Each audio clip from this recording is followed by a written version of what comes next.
గోశాల గోశాలలో ఈరోజు అంటే 22వ తారీఖు మంగళవారం ఆవులు గోక్కోవడానికి నీళ్లు తాగడానికి ఒక తొట్టి గవర్నమెంట్ తరఫున కట్టించడం జరిగింది. ఇది గోశాలలో జరిగేటువంటి తంతు. ప్రతి మంగళవారం ఒక కార్యక్రమం, అంటే ప్రతి శుక్రవారం గోపూజ జరుగుతుంది. ఒక మంగళవారం నాడు పాదులు తీయను, చెట్లు నాటను, కూసాలు నాటను, ఏదో ఒక వర్క్ జరుగుతూ ఉంటుందన్నమాట. ఈ మధ్యకాలంలో వర్షం బాగా పడేదానివలన గో ఆశ్రమానికి నీళ్లు దండిగా ఉన్నాయి. ఇది స్విమ్మింగ్ పూల్. ఈ స్విమ్మింగ్ పూల్లో ఫుల్గా నీళ్లు పట్టేస్తాము. ఎప్పుడైనా మన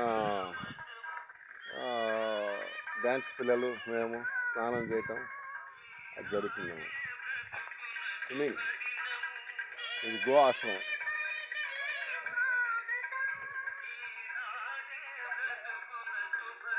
మొన్న శుక్రవారం నాడు గోపూజ జరిగింది.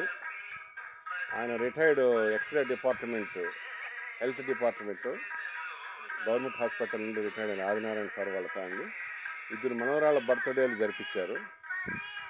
అలాగే ఆవులకు ఒక తౌడు, అలాగే వాటికి కావాల్సిన మేత అందిస్తారు. ఇక విజయవాడ నుండి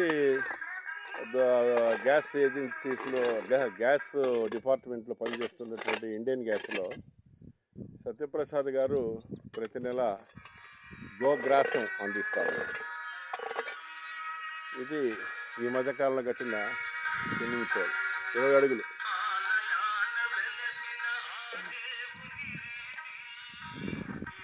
ఇదన్నమాట.